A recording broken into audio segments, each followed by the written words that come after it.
Hey, welcome to Stay Tuned with Mikey and Chad. I'm Mikey, I'm Chad. and we've got special guest tonight. Everyone knows already because I've been blowing up Twitter, Facebook, everything with the news that JMV is joining us tonight from the Ride with JMV on 93.5 and 107.5 The Fan. He also hosts the JMV Takeover on 105.7 on Saturdays. And he was the. I know you hate talking about this. 2020 National Sports Media Association Indiana Sportscaster of the Year, JMV. Give it up. Mikey, Was that- you're like the first one to bring it up. I don't think anybody here ever brought it up. So yeah, I appreciate that. That's awesome, though, man. That's incredible. I was wondering how much you had to pay to get that award. I don't know, man. Don Fisher's won it like the past 10 years. I looked at that. He's literally like the Tom Brady of winning the Sportscaster of the Year. But no, that's Storm of not having any sports for like 5 months. Of that the year. And that's probably what it was. And Yeah. that brings me to my next question: how hard was it to keep a show going when there's literally no sports going on? I mean, minimal sports to talk about. How difficult was that? It wasn't as hard as you might think. It's just because I like talking about a lot of stuff, so that kind of played. But when you got people specifically tuning in like they do to this station on sports, and you don't have any, that sucks. Right. I mean, I like talking about music and entertainment and crap like that, but it's not like a lot of people actually do tune in to hear crap like that. So I was doing a lot of crap like that, and it wasn't difficult. It wasn't difficult. It just wasn't playing to the strength and why people are normally around, and that part of it really did suck. Yeah, well, that's something else I was going to mention was, I think you've got such a strong fan base because I think you talk about sports maybe 40% of the time, and the rest of it is just you engaging with the audience, and you have such a knack for making your listeners feel like they're all a family. And that's really something that a lot of sportscasters don't do. They're speaking. That's what. Don't act like a dickhead, right? Well, yeah. Well, there you go. I mean, you talk about the 12-3 guy, but we won't say anything about that. But No. It doesn't necessarily have to be that or just anything. And with callers, it's always been this way. And I'm just one. I'm one of everybody that's listening. I'm just like somebody that would be listening. right. And I don't think people should. I don't want to berate people for having a differing opinion of mine or something that may, completely be off base. Yeah, they don't spend time 15, 20 minutes on hold for me to make fun of them. Right. Because their opinion is their disposable time, and I get that. And that's a value as well. And I just never thought about, and this is like my life in general, guys. I am never going to be a dick to anybody that was not a dick to me. So if I'm hurt, then I'm going to be a dick to you. But these people haven't been that way for the most part. I mean, there are the occasional exceptions to that rule, Right. where you can kind of tell it will get me a little bit fired up. But man, as long as you just have an honest opinion, that's your opinion. However outlandish it might be, I get it. I'll respect it. I'll listen to it. I may not agree with it, but I'm not going to berate somebody for having a differing opinion or even having an outlandish opinion because, that basically happens all the time. So, if you're not a dick to me, I won't be a dick to you. John, do you think that that's why a lot of people kind of gravitate more to your show, even at the time slot that you're in, is because you truly care about, listening to someone else's opinion, even if it's not something you agree with, but it's something that you can respect? Do you think people gravitate towards you because of that? I think that I'm relatable to people because I am those people. I am you guys. Right. I'm a lot older than you guys, but I am you guys. I mean, I think that I think that my persona of just being one of the guys is translatable, whether you're 18 or 68 years of age. And I've probably been through something that you've been through or vice versa. And I think that relationship is incredibly important to have when you're doing something like this local. Listen, I've always said this. It is great to have a national show, I'm sure, right? Mm-hmm. That'd be great. Sure. But it's easy because everybody's doing crap for you. You don't have to do it all on your own. And because these guys disappear behind the curtain after 3 hours. You do a 3-hour show and you talk about and you tease what you're supposed to talk about and you tease and then you disappear until tomorrow at 3 o'clock. I don't disappear. I mean, I see people out. I go out on remotes. I see people. There's no disappearing. I mean, there's ownership of my opinions. There's ownership of what I say. Thus, it's relatable to those that are listening. And I'm just as one of the guys as anybody else. And I've always viewed myself as that. I mean, honestly, I've been fortunate. I mean, I've been lucky. I came at a time when you still needed live bodies 24/7, 365 instead of radio. If it would have been 10 years later, I probably would have got squeezed out in some form or fashion. I was fortunate getting involved with Mark Patrick and then playing off of Mark and then getting the gig after Mark. I have had a great deal of good fortune. Emmis wanted me to come over here, so I came over here to a nice place. So it's all about good fortune. I don't know how much talent I have other than just being relatable and being lucky. And I'm glad because this has always been my dream. This is always what I wanted to do. I just wanted to do it in music. I didn't necessarily want to do it in sports talk. I certainly wanted to do it in music, but I wanted to be in this market. That was always a dream. And that was the goal that I set, and I ultimately got here. But it was not on the power of a deeply rooted talent. I mean, I look back in 1988, we made fun of JMV 88 and how I sound with a southern off on the list. And that was true. I mean, the dude, my instructor should have said, "Hey, dumbass, go grab a shovel because you're not meant to be on the radio." And I stuck with it. I battled. And I did every little job that anybody ever asked me to do, if it was on Christmas Eve or Christmas Day, and then, kind of led to some good fortune and being at the right place at the right time. Yeah, I mean, that's one thing I was going to say about you is you are very relatable. You're very, I've met you a few times in person, and you are just like one of the guys. You'll sit down, have a beer with me, talk to me for a little while. I mean, and, you've got 30, 40, 50 people, whatever, at a remote wanting to talk to you, once you're done, and you always make time for these people. And that's, that's one thing that I've always really respected about you. I might talk shit to you on Twitter, but that's just because, I'm joking, but you good, man. That's how we are, man. That's how we are. But you totally understand that, though. No, yeah, I mean, it is. I don't think, to me, in a market this size, you might be able to get away with that in New York, L.A., Philadelphia, Boston. In a market this size, I mean, you don't want to be holier than thou, and I'm not. I mean, I'm probably wrong more times than I'm right. Right. And I don't have the time of day to want to put up with somebody's dickheadedness, and I don't want to take away from anybody's day by, being a dickhead to them myself. And it's never really occurred to me.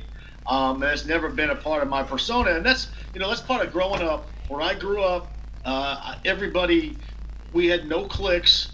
Everybody was just friends. Like the whole class of 1988, we had 91 people in my class or something like that, graduating class, probably of which 25 didn't graduate. But I loved that as much as I loved everybody else, and we all remain friends to this day. And it never occurred to us that's the cool kids, that's the sports kids, that's the farmers.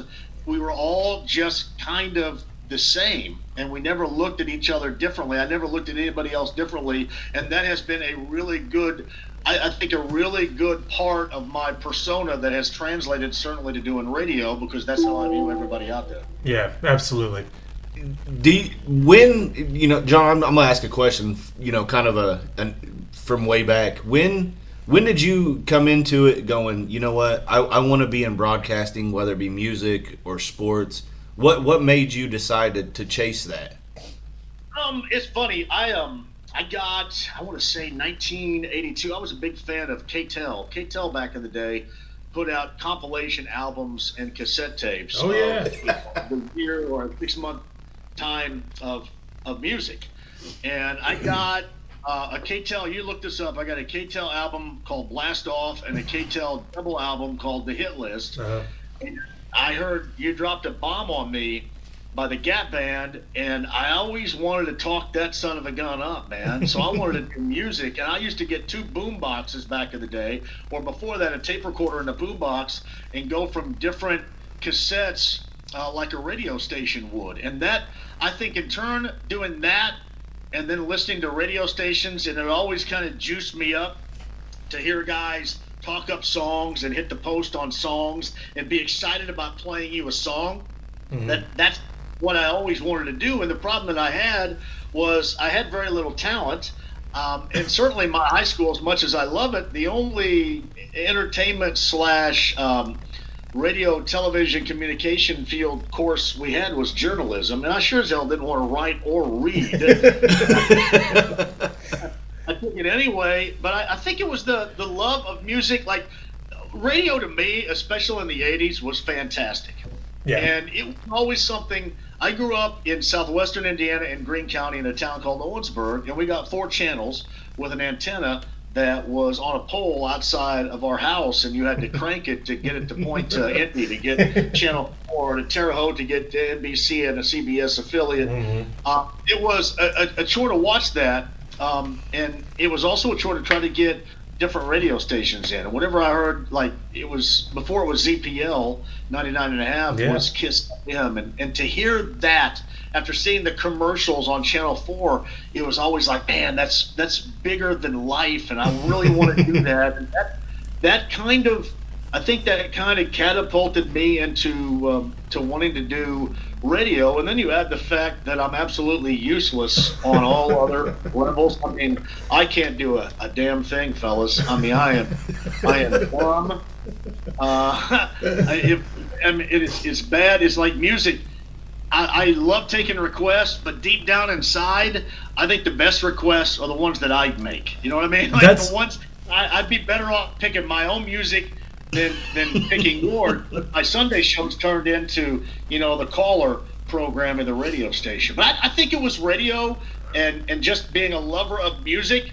And I loved up-tempo. I loved everybody excited. I wanted everything to be a party. And that's probably, Chad, how this whole thing started back then. Yeah. Awesome. Hey, thank you for that answer. I appreciate that very much. So do you get shitty when people request just mainstream songs on the takeover? Because I know you love the deep cuts. Yeah. Are you like, oh God, I gotta play this again? Come on. Here's what's funny about that is it is all requests, and I try my damnedest to play everything that everybody wants. Yeah. But there are just some that I'm not prepared for, and I'll tell you why. And not a lot of people know this.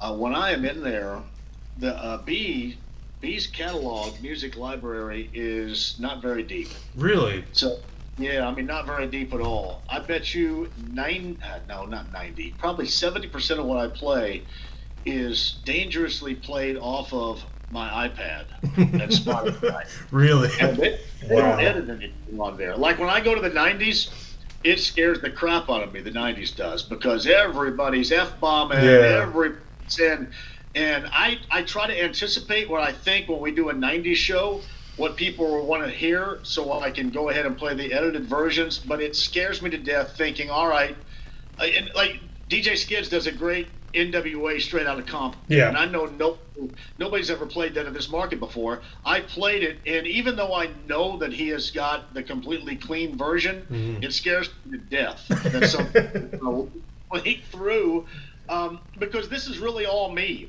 I try to, when I'm on there from 6 until midnight, I try to play what people request, and you probably, Gigi, when you've called before, I try to keep the conversation at a minimum, meaning when you call, I kind of want the interaction to be 30 seconds or less, and I put it over the top of the intro of the song and then play it that way. But the 90s are hard because the editing and the anticipation of the song that is going to be played, I have to think about that. And then the deep cuts sometimes can be hard. And the worst thing for me is my hearing sucks ass, guys. I can't do anything. And half the time people call and I have no idea what they've said, and I just say, yeah, that's a great request. We'll come up, I'll go back and listen to hear what they said. Yeah. And then I put it over top of it. But no, it's fun because it gets other people's juiced. And I'll be honest with you, when I first started it, I never thought it was going to take off like this. And since it has been great for me. It's been great for my afternoon sports show because it's added another dynamic or layer where people just like want to be around and listen. And even though it's 6 hours and I'm tired as hell when I get home, and tired as hell on a Sunday, basically the entire day, it is fun. And I'll give it up to Sean Copeland and Eric Allen. There's nobody in the world of radio that would allow me to do what I do. I mean, I have literally no idea what I'm going to play until I'm playing it. I mean, there's no list, there's no nothing. Like, you go from radio that's scripted, and this is what you're going to play now, and you're going to play this next, and then you're going to go to commercials, and you're going to back sell this, and you're going to front announce that. They just go, for 6 hours, do whatever you want, and there's nobody in the radio world that would allow me to do that. And it has been fun, and I'm incredibly appreciative. And that's what used to happen in the 80s and 90s. That's the type of radio I used to have then. And I think people certainly have shown, at least to me, how much they've enjoyed it. Thus, we continue to do it. Yeah, well, I feel like people, because, I mean, you listen to radio stations now, there is no host-audience interaction anymore. It's all, whether it's a national, like a lot of our local stations have gone national. We don't have local guys anymore like we used to have. So I think people really miss that aspect of the radio, of being able to, like back in the 90s, I used to call into WZPL, talk to Adam Ritz, and request a song. I mean, we can't do that anymore. Well, here's the thing: they do something now. It's a technique that technology has evolved with. It is called voice tracking, meaning that you don't have to have somebody in there always live. And rarely, if ever, around here are there people live. I know Sean goes live in the mornings on B. I know Eric Allen goes live in the afternoons. But for the most part, and certainly on the weekend, everything is voice tracked. For example, what you hear outside of me on the weekend, really anywhere around here, is probably that particular talent voice tracking that on a Wednesday. And while I completely understand the technology, and while radio stations and companies want to use it, it's complete bullshit. I mean, it is bullshit. And I don't want to listen to radio that I know the person taped it on Wednesday when I'm on a Saturday. Right. Like, if I do a radio, I want to be a part of something that's exciting and it's going on right now, and this person knows what I'm doing right now.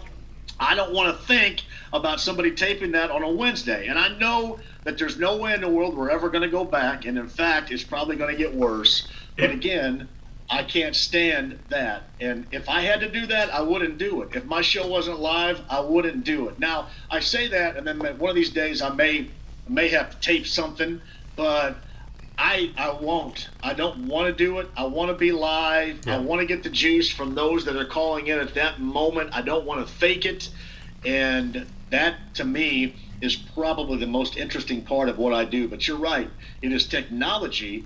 And, the more and more you get to that technology and get away from, especially locally in markets like this, the more and more you get away from that, the more and more you see the Spotifys and the Pandoras and the Dash radios and the Sirius XMs taking a hold. And what that will do is eliminate local radio if everybody is not careful. And I mean by everybody, not just the listener, because I want the listeners to demand me to be live. Sure. To demand to hear a live voice, to demand to have somebody in there speaking to them at that moment.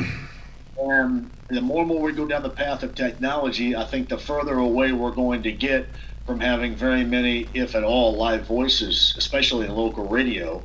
And that's a scary portion of it. But yeah, to answer your question, I hate it. I think it's bullshit, and I never would want to do it. Yeah, I mean, one of my claim to fame is that I won the Hot 99 on WZPL in 1995 as a sixth grader.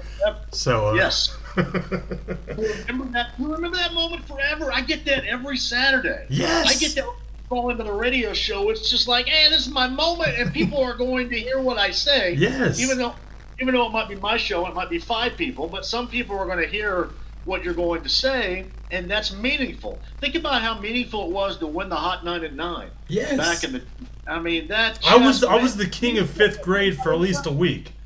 You're still thinking about it right now, man.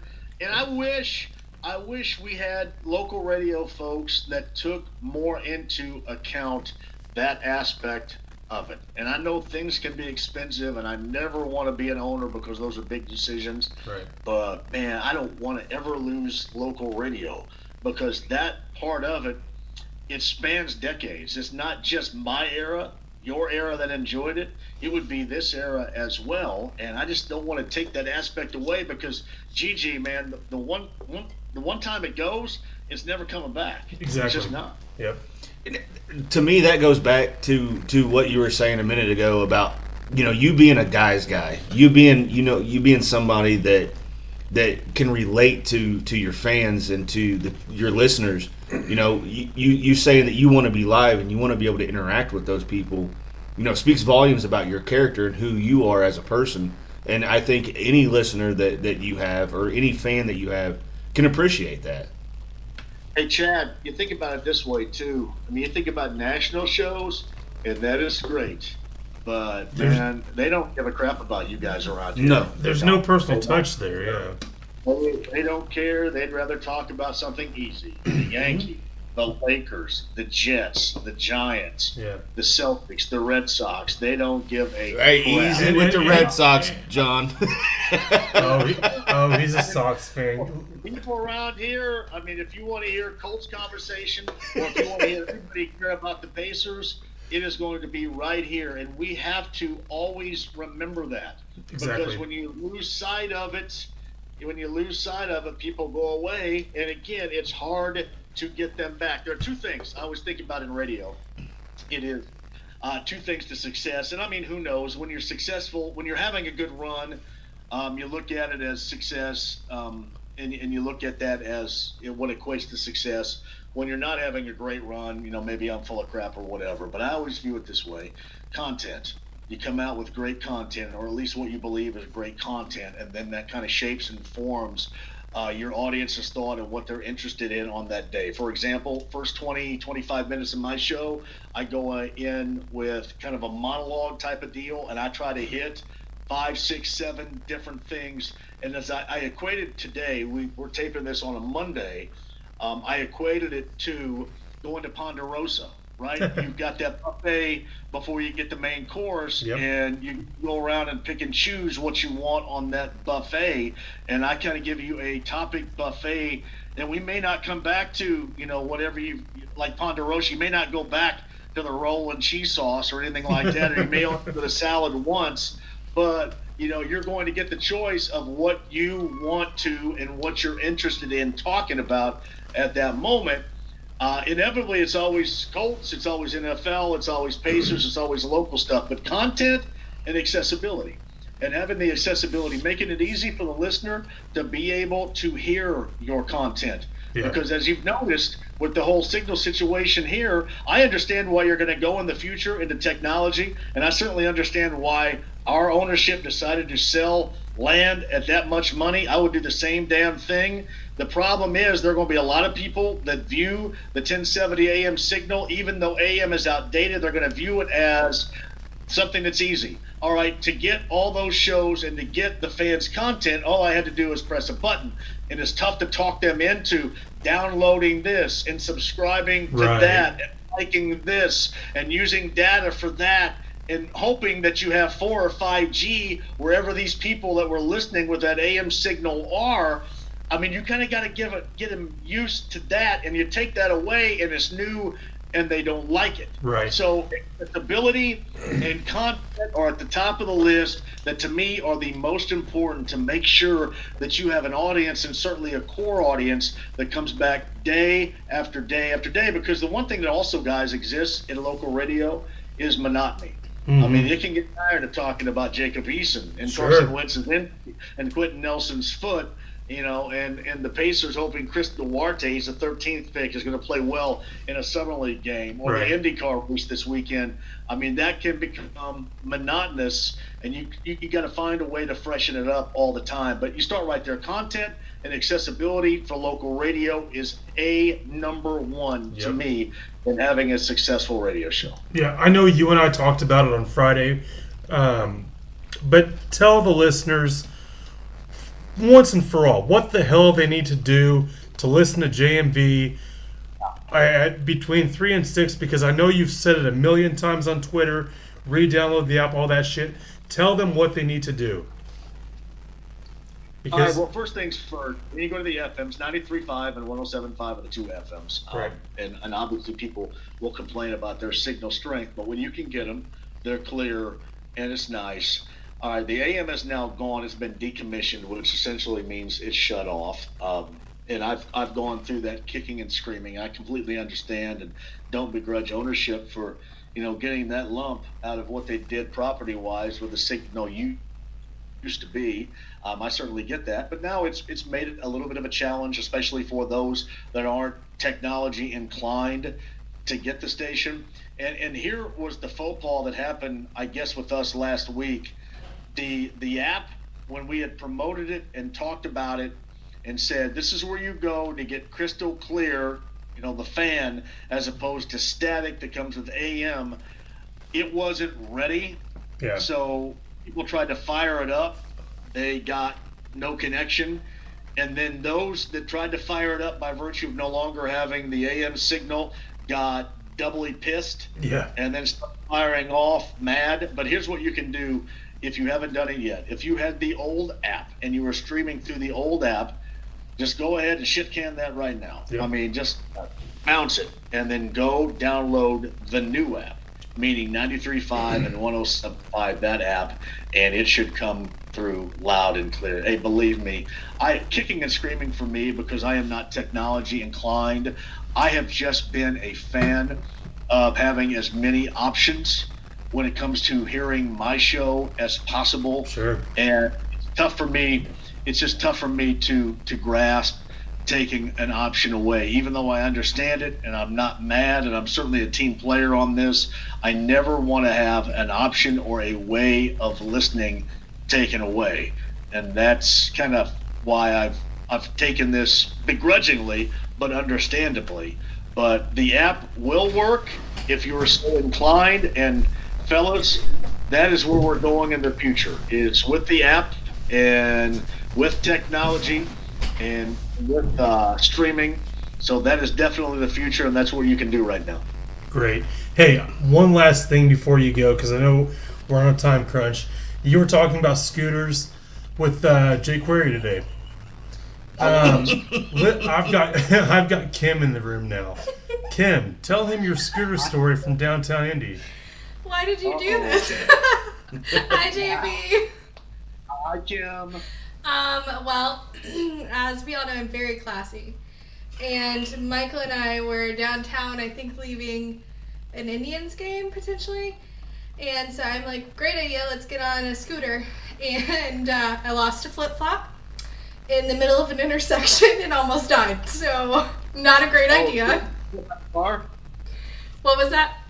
You almost get hit by a car? No, thankfully. I just decided to let my flip-flop go, and Michael had to carry me up the stairs to the parking garage. Good idea. I was coming out.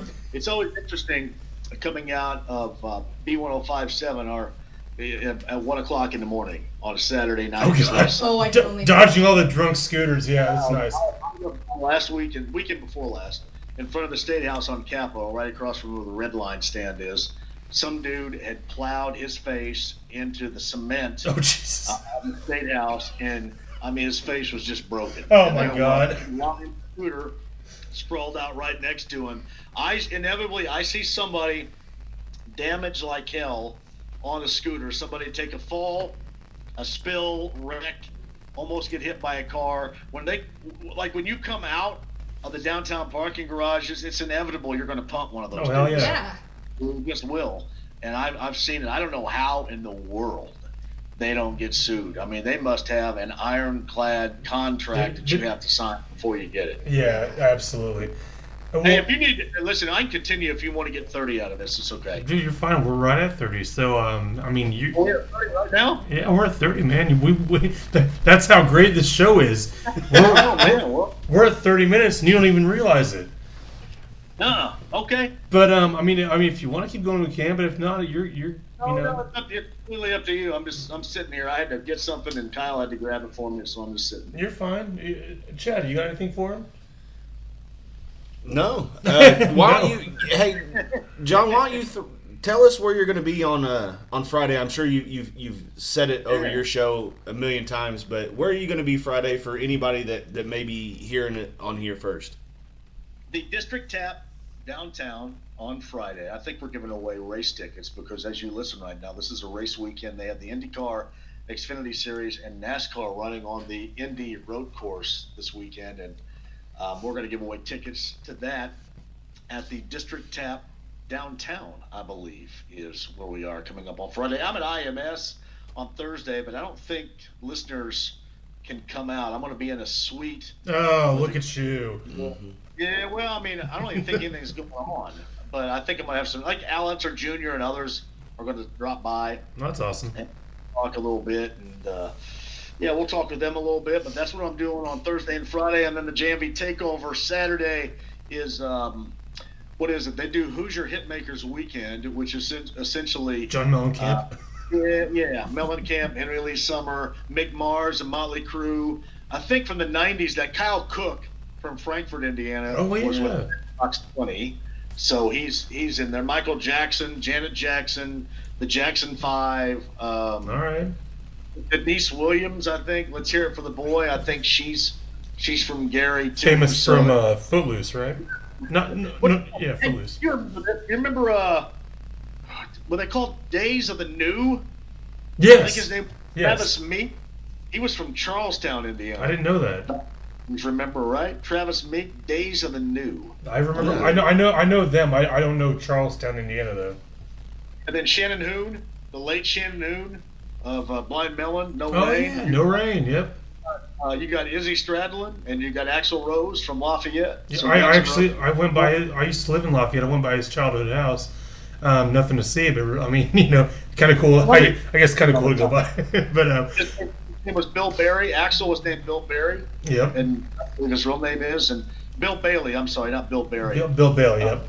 Bill Berry, I think, is from REM, but Bill Bailey was from Lafayette, and his brother used to call all the time. And then there was one more that I was trying to think of. Oh, Babyface. Oh yeah, yeah. There's a baby. Isn't there a Babyface Highway?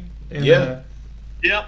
And then David Lee Roth was born in Bloomington. Yep. Spent some time in Newcastle, I think. So yeah, it'll all work. Awesome. Hey, I really appreciate it. I got one last question for you. Yeah. What's the beef with Adam Schefter? I seen this coming a mile away. I mean, I never liked him on my radio show because he was always kind of a jerk. Yeah. And I mean by jerk, it was always the perception of he's got a million other things to be doing other than talking to you. Right. Kind of that Indianapolis market thing. So I got that even when he was at the NFL Network before he got to ESPN. I always kind of felt him to be a guy when you talk to him that was like that. And then when he got to ESPN, he this happened a couple of different ways. Really, what started it all is I never really liked him. By the way, no one's listening to this anyway, so you can be totally honest. Yeah. I tell you, he knows too. There's but we were at Lucas Oil Stadium for the Combine, and this was probably 10 years ago. And we were at the Combine, and it was like at the tail end, everybody was leaving. It was freezing. It was February outside. And back then, you would open up a Lucas Oil Stadium door, and the wind would just blow your shit everywhere, and it'd be cold in there. And I was the last one there, and I was sick. Yeah. I mean, I'd gone in sick that day and wasn't feeling it.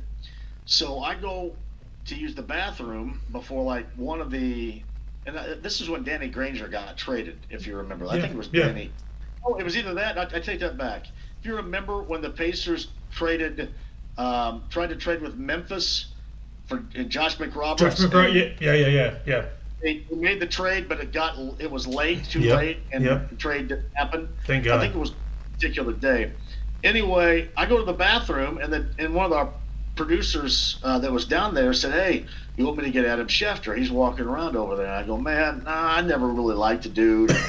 And, we never really had any. He didn't know who I was, but we didn't really click, and I never really enjoyed him. Nah, don't worry about it. So I go to the bathroom. I'm feeling like crap, and I come out of the bathroom and look, and man, Schefter is sitting in the seat right across from where I sit, and I go, "God damn it!" and I walk over there, and I was going to be cool. I wasn't going to be a dick or anything like that. Yeah. So I sat down, and we started the conversation, and man, this dude was like 2 and 3 words short. That's Two just... and 3 words done. 2 and 3 words done to everything I asked. And I go, this dude doesn't want to be here. And I thought he was showing me up. I mean, Yeah. I really did at that moment think he was showing me up. So I thought, I'm going to make this son of a gun sit here as long as possible. And I asked him the most asinine questions. Like at the very end, I asked him what his favorite color was. And I was being stuck in it. And a lot of it was on me. I was just being a huge jerk because, like I told you, if you're a dick to me, I'm Right. going to be a dick to you. And that's exactly what he was. And that's why I kept him there. Anyway, after that, and there's more to the story. I forget when this was, but Jim Irsay had tweeted something out, and then Schefter had tweeted something else. It was about a report, and then Jim said something about Schefter's report, and then Schefter came back and said something that, to me, in my translation, was just a little swarmy. I didn't like it. I didn't like what he said. So I fired off. I said, "You are the best at what you do. Too bad you have to ruin it by being a douchebag." Spot on.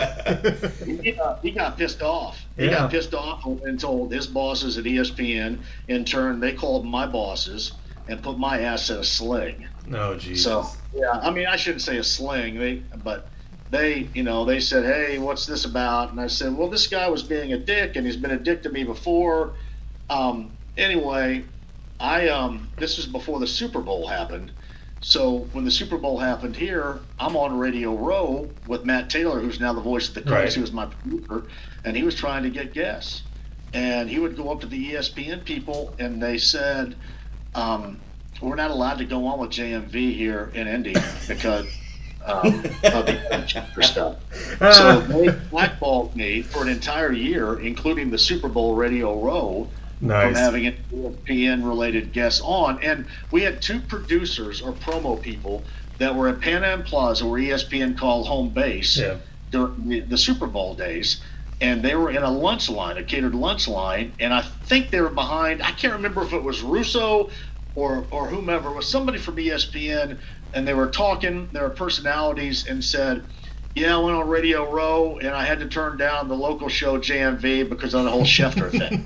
And they say that, and then they came back to me and said, "Yeah, you're gassed." And everybody Matt asked would not come on with Oh, me. shit. They blackballed me. I got blackballed for a year. I couldn't get anybody ESPN-wise on for a year. Now, shout out to Matt Taylor, because Matt Taylor went and got Adam Sandler, and Adam Sandler spent 30 minutes on with me. Yeah. So I would rather Adam Sandler than anybody else. Oh, So hell that yeah. was fun. Yeah. But Because, I mean, they're all talking heads anyways. Who gives a shit? Having Sandler, I didn't care. It all worked out. But the best part about it, 2 years later, Chris Hagan of Fox 59, we were at the Combine again. Mhm. And 2 years after that, and Schefter had to shoot something up at 59. And Hagan was giving him a ride from Lucas Oil Stadium to 59 to tape something. And Schefter got in the car with Hagan, and they were driving, and all of a sudden Schefter had no idea that Hagan and I were tight. Mhm. He goes, "Hey, who is this JMV guy? This JMV guy, he's an asshole." 2 years ago, he was an asshole that asked me nonsense as questions, and he's always been an asshole, and he tweeted at me, and just for 30 minutes, I guess, just ripped me to shreds. Nice. Ripped me to shreds. So I knew 2 years after that he still thought about it. And really, is it childish of me? Absolutely. If I were him, I wouldn't give a damn what a person like me thought. Not at all. Not with his notoriety. And listen, he is the absolute best at what he does. There is no question about that. But again, I'll get back to my rule. This is my universal rule. Don't be a dick to me, and I won't be a dick to you. Exactly. And the moment you're a dick to me, I'm going to be a dick right back. And that's exactly what happened. And that kind of got us to where we are today. So, ball, and then ripped to Hagen. But hey, that was awesome. The Hagen story was pretty awesome. Well, I want to know what Chris said to him. He played it cool. He didn't let him know that he knew me. Okay. All right. So, and then he immediately called me and goes, man, Schefter was in the car with me and just ripped you for 30 minutes all the way to the Northwest. And again, I understand. I don't mind it. And I understand, I guess, why he would be mad. I don't understand why you had to blackball me, but as it turned out, it didn't really matter because I don't care. And of course. They can have whomever, and I'll take Adam Sandler, and they can have everybody else. Hell yeah, man. Yeah, like I said, I got such an easy rule. Yeah. I mean, even if you don't want to be there, you got somewhere else to be, tell me. Yeah, absolutely. I'm not going to be a jerk like that. Just tell me. And this goes back to the NFL Network. He was kind of short, and I didn't like it then, and I didn't like it certainly when I was sick, when I wasn't feeling it anyway. Right. And there we go. That's the entire documented Adam Schefter story. I appreciate. He's probably that guy. I just wouldn't know it because again, you treat me like that at the outset, and that's just how it's going to be. So I hold grudges like you wouldn't believe. I'm sure. So I'm a bad grudge holder. But I think it goes back to just, it don't matter how famous you are or who you are or what your name is. Just be humble about it. Just if you're a humble person, you're going to get a lot more love in return than you are being a jerk to somebody. Yeah, I just don't. I don't have any time of day for guys that want to be a dick, and in turn, I would never want to be one. I mean, I wouldn't. I wouldn't want, somebody to walk away and go, God, that guy was a real dick, and anything like that. So I try really hard to understand, to take in conversations, to be a part of stuff, because man, I mean, it's fun. I mean, it's fun, and it's great for me to be able to do this, and it's great for me to go out and enjoy time. I like drinking beers and having drinks and stuff like that with folks. That's the way I've always been. I've been a real group guy all my life. Like I mentioned this when I started dating my wife, we never for 3 years, our first 3 years of dating, ever went on a date where it was just us. It was always a group. Seriously, it was always 6, 8, 9 people, 12, 10 people at a group date every single time. We would go out, and it would always be a group date because I like being around a lot of people. So. That's funny because that's how it is with Kim. I've always got friends over. I've always got people hanging out with us. Like we went to the fair on Saturday, and I was like inviting 3 or 4 of my friends. She's like, "Can we just not have a day where it's just us?" Like I like being around people. So, anyway, dude, I really appreciate you being on here it's been almost 45 minutes, man. I really appreciate it. It's all good. Chad, Gigi, I didn't know you went by Mikey. Well, this is my podcast name, whatever. All right, Mikey and Chad. I appreciate you guys for asking me to come on, man. We can't thank you enough, man. It's been a pleasure talking to you, and look forward to seeing you at the District Tap Friday. You got it, fellas. We'll see you then. Thanks again. Call me anytime. All right, thanks, man. Talk to you later. Boys. Bye. So that was a great call. That was incredible. Coming from my perspective, never met the man in person. I've listened to his show for many, many years. He's one of those guys that, like he reiterated multiple times, he's just a guy's guy. He just likes to be around people. Yeah, he really is. He likes to communicate with everybody. I've met him quite a few times. We've hung out. We've drank a few beers together, and he really is just. He's not a national fucking sports guy. He's not like he was talking about. He's not Adam Schefter. He's not one of those. But he's a fairly prominent local sports guy. I mean, hell, he won the Sportscaster of the Year last year. Yeah. I mean, he's doing something right. But he really is. Like, we went to O'Reilly's last week, and he sat down with us, with Kim and I, and talked to us. And just, made a point to come over and sit down with us and talk to us for a while. So, good dude.